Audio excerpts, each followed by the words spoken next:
Ya. Sekarang dari Ustadz dari awal dari Idad Lugawi sampai ke beres syariah, Iya. mungkin dari dosennya ada nggak yang paling diingat gitu? Misalnya kalau anak ingat sekali Syekh Musyarif, beliau kalau bicara pasti diawali dengan tayyib, tayyib. Seperti itu ada nggak sih? Ya, alhamdulillah saya itu yang sampai hari ini tidak bisa melupakan itu dua ustadz, dua syekh. Yang pertama Ustadz Abdullah Al-Aidan itu yang menanamkan akidah kepada saya di Aidan dan begitu telaten dalam mengajarkan. Kemudian yang keduanya adalah Ustadz Dr. Al-Amri, kalau nggak salah, orangnya agak pendek, itu yang menguatkan bahasa saya di takmiri. Nah, di syariah yang saya ingat itu Dr. Atta Sya'ban itu yang pernah memberi sanksi saya untuk menghafal surat Ar-Rahman sama Yasin karena saya melakukan keteledoran itu. Oke, jadi memang setiap ustadz itu pasti mempunyai kedudukan di hati siswanya tadi ya. Iya. Sekarang kalau dari mahasiswa atau yang masih jawab gitu saja, ada yang paling diingat itu siapa gitu? Ya, sampai sekarang yang teman ledek-ledekan, dan kemarin ketika wisuda anak diundang ketemu Ustaz Samlan, itu teman guyonan ledek-ledekan. Dia pernah jadi wakil gubernur di Bengkulu kan. Itu yang sama saat yang paling akrab ya Ustaz Farid Qasim Anus. Itu yang saya ingat sampai hari ini nggak lupa. Biasanya kalau teman udah ledek-ledekan itu deket banget kan ya? Ya, dekat banget. Tapi di sana ada satu teman senior yang dulu sama-sama tamat beras sudah ada di sini. Itu yang memicu saya untuk meninggalkan rokok dan juga untuk meninggalkan tradisi-tradisi itu. Itu namanya Sujai dulu. Itu teman-teman yang sampai hari ini masih ingat. Oke, jadi teman juga bisa memberikan dampak positif, begitu pula dampak negatif saja. Ya, betul. Dan carilah teman-teman yang bisa memberikan faedah kepada kita, mudah-mudahan bisa menjadi bahan syafaat buat di hari akhir nanti saja. Seperti itu. Betul. Oke. Terus yang juga tidak kalah pentingnya, dulu kita itu hampir istimewa semua teman, karena kita syariah dulu itu cuma satu kelas, 25 orang. 25. Kalau sekarang 250, dulu Ya. masih 25. Ya, itu dan cuma satu-satunya satu kelas dong. Udah nggak ada lagi kan, sekarang beberapa kelas. Ya. Syariah itu cuma satu kelas, itu pun 25. Sudah sedikit sekali ya. Kalau sekarang Ya. udah banyak. Iya. Oke. Sekarang pertanyaan selanjutnya, mungkin motivasi apa sih yang ingin pergi ke WIPIA selain dari dorongan tadi? Saya dulu itu termotivasi oleh pesan kakek saya bahwa orang itu kalau ingin jadi orang besar harus punya ilmu besar itu. Dan ya terlepas daripada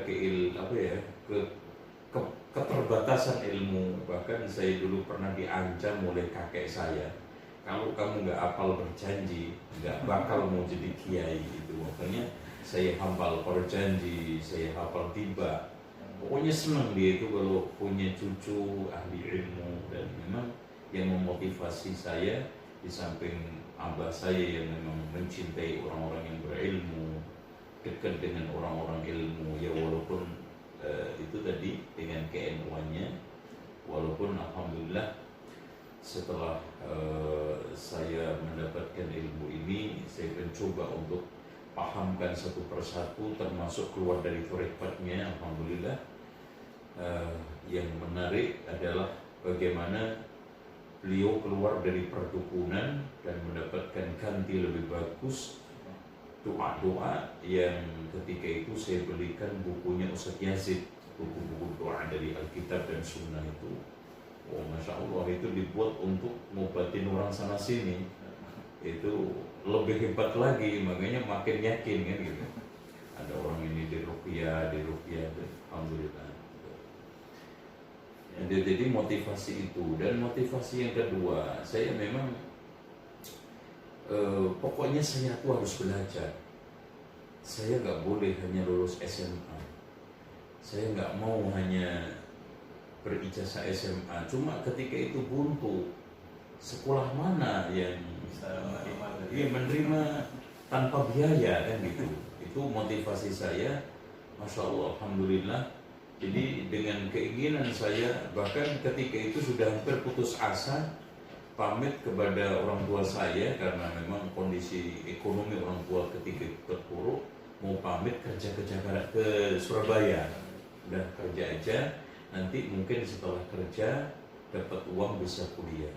Bahkan saya dibekali orang tua ketika itu beberapa ribu rupiah itu, sampai lulus sampai sekarang saya tidak pernah minta biaya untuk sekolah, pendidikan dan kehidupan saya. Iya, insya Allah. Ya, jadi selain dari pihak keluarga yang mencintai ilmu begitu besar tadi ya, dan semangat yang besar juga, Allah mudahkan jalan saja. Betul. Ya kalau enggak, ya kita enggak sampai Jakarta karena perih. Ya berangkatnya aja pakai kereta gaya baru kan, kereta yang paling murah itu kan. Terus kemudian kita hidup pertamanya di kota, ya serba mandiri, ya. Dari situlah ternyata Allah memberikan pengalaman kemandirian yang begitu hebat dan kuat. Sekarang ke pertanyaan selanjutnya, mungkin manfaat apa sih Ustaz yang dirasakan setelah keluar dari ruqyah ini? Yang jelas manfaat utama pertama adalah kekuatan di dalam berbahasa Arab. Kemudian yang kedua, bekal di dalam berdakwah gitu ya, yang tidak kalah pentingnya. Kemudian jaringan kita di dalam berdakwah, karena di mana aja itu ada teman, di Libya itu Masya Allah. Terus apalagi nama besar Libya itu sangat berpengaruh. Jadi itu sangat bagus untuk modal dakwah setiap para dai. Kemudian manfaat yang ketiganya adalah kita bisa banyak menerjemahkan kitab-kitab, dan saya itu puluhan kitab saya terjemahkan, banyak sekali kitab yang saya terjemahkan. Dari situlah manfaat Libya yang bisa kita dapat, belum lagi tadi manfaat beragamanya, secara beragama, secara utuh, perubahan secara revolusioner itu saya dapatkan dari Libya itu. Ya pijakannya, walaupun nanti pengembangannya dan puncaknya setelah saya ketemu dengan Syekh bin Baz tadi. Oke, jadi selain membantu mahasiswa tersebut beribadah di atas ilmu, kemudian bisa menjadi modal buat belajar bahasa Arab, bisa bahasa Arab saja. Kemudian menjadi bahan buat berdakwah juga saja. Iya, dan juga karena di Libya dulu juga ada kegiatan organisasi, ya. Jadi akhirnya kita juga punya pengalaman untuk mendirikan pondok ini, termotivasi untuk mendirikan pondok pesantren, lembaga pendidikan itu. Mungkin sekarang di pertanyaan terakhir, Ustaz tolong diberikan pesan atau motivasi kepada para mahasiswa yang masih menempuh jenjang belajar, dan buat kaum muslimin juga yang akan menghadapi bulan puasa. Silakan. Baik, jadi yang utama pertama adalah keikhlasan ya ikhwan. Karena kata para ulama, ilmu ini pada akhirnya memaksa kita untuk ikhlas. Kalau nggak ikhlas, kita ditinggalkan oleh ilmu. Makanya Allah mengatakan Iqra bismi rabbikal ladzi khalaq. Bismi rabbikal ladzi khalaq. Iqra membaca itu dengan nama besar Allah, bukan nama besar duniawi kita, gelar kita, atau mungkin untuk ilmu itu sendiri kita jadi sekuler, tapi untuk Allah billah. Karena dari ini nanti akan memberikan efek belakangnya nanti. Dengan Anda ikhlas mencari ilmu, pasti dalam prosesnya Anda akan mencari yang paling sempurna. Dengan ikhlas itu Anda akan mendakwakan, menginfakkan ilmu itu dengan tulus ikhlas. Karena orang itu kalau ikhlas mencari ilmu, nggak mau pintar sendiri, nggak mau sekarang ilmu dikantongi sendiri, tapi watawasau bil haq, nah watawasau bis sabr. Kemudian yang kedua adalah kesabaran. Memang suka duka di dalam menuntut ilmu itu banyak sekali yang hanya membutuhkan kesabaran, apalagi kalau sudah Quran dengan murojaahnya, ujian dengan kesulitannya, dan yang lainnya. Intinya sabar. Kesabaran itulah nanti akhirnya adalah manis, ya.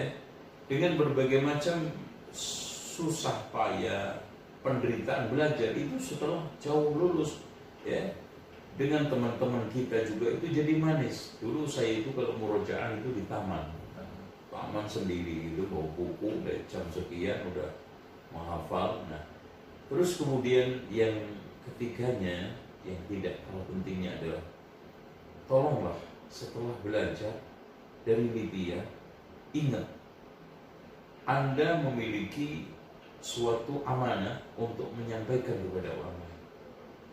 Apapun sekarang modelnya, entah itu jadi guru, entah jadi ustadz, jadi dai, dimanapun, itu jangan sampai sosok dai, ustadz itu hilang. Dagang boleh, bisnis harus. Seorang lulusan Libya tidak ada salahnya untuk jadi pengusaha, tapi utama pertama sebagai sosok ustadz ahli ilmu itu jangan sampai hilang. Nah, untuk terakhir, bagi kaum muslimin, kita semua akan menghadapi Ramadan. Selamat menjalankan bulan Ramadan dengan berbagai macam janji-janji Allah dan Rasulnya. Kita bisa dapatkan pada saat musim corona ini tetap di rumah. Kita bisa mengejar Lailatul Qadar di rumah, mengatamkan Quran di rumah, tarawih di rumah, menyempurnakan puasa di rumah. Demikian. Assalamualaikum warahmatullahi wabarakatuh.